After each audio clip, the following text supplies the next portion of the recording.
Guys कहते हैं ना कि किसी के जाने से किसी के ना होने से कोई फर्क नहीं पड़ता है जीवन पर।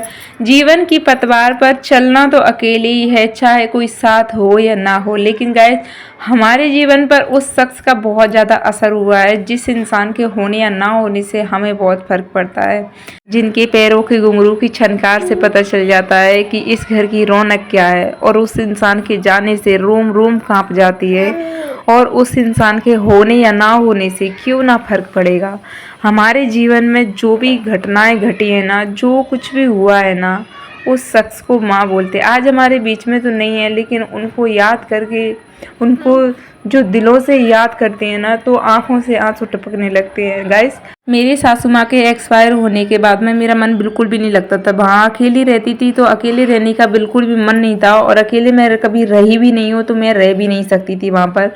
और गाइस वहाँ पर अभी कोई भी नहीं रहता है, तो उस घर की इतनी बुरी कंडीशन, उतनी बुरी हालत हो चुकी है ना कि कभी भी वहाँ जाने के लिए, अकेले जाने के लिए मन नहीं करता कि अकेले जाओ, त्योहार मनाओ, सब कुछ करो। इसीलिए हम छोटे छोटे जो भी त्योहार होते हैं, बड़े भी त्योहार होते हैं, कभी कभी तो हम लोगों को शहर में ही मनाने पड़ते हैं। और मन तो बिल्कुल भी नहीं करता है कि हम शहर में मनाएं, ऐसा मन करता है कि अपनी जन्मभूमि पर जाएं, वहाँ पर अपना त्योहार मनाएं, अच्छे से उसको सजाएं। उस घर में जो भी यादें हैं ना, उस गुरु की यादों को कोई मिटा नहीं सकता है। लेकिन मैं कोशिश ये करती हूँ कि जल्दी से जल्दी वो वक्त, वो टाइम आ जाए, भगवान करे कि हम उस घर को बहुत अच्छे से ठीक करवा दें, और उस घर में हर त्योहार मनाएं, हर वो चीज़ करें जिसके लिए हमारा मन करता है। तो वैसे अभी कोई भी आशा की किरण तो नहीं दिख रही है, लेकिन अगर आप लोगों का प्यार और सपोर्ट रहा तो आशा की किरण भी जाग जाएगी। गाइस सुबह सुबह मैं ना अपने काम में लग जाती हूँ। काम में लगने का मेरा कोई मन नहीं था आज, लेकिन फिर भी मैं कोशिश करती हूँ कि त्योहार सामने आ रहा था, तो सामने आ रहा था तो भाई अब उसी हिसाब से सोच सकती हूँ कि त्योहार है तो फिर काम तो करना ही पड़ेगा। तो सुबह सुबह जैसे मैं अकेली जाग जाती हूँ तो अपने छोटे मोटे काम करने लगती हूँ। लेकिन फिर मेरा खाना बनाने के लिए रख देती हूँ आलू आलू और मठा की सब्ज़ी बना लेती, मठा के आलू।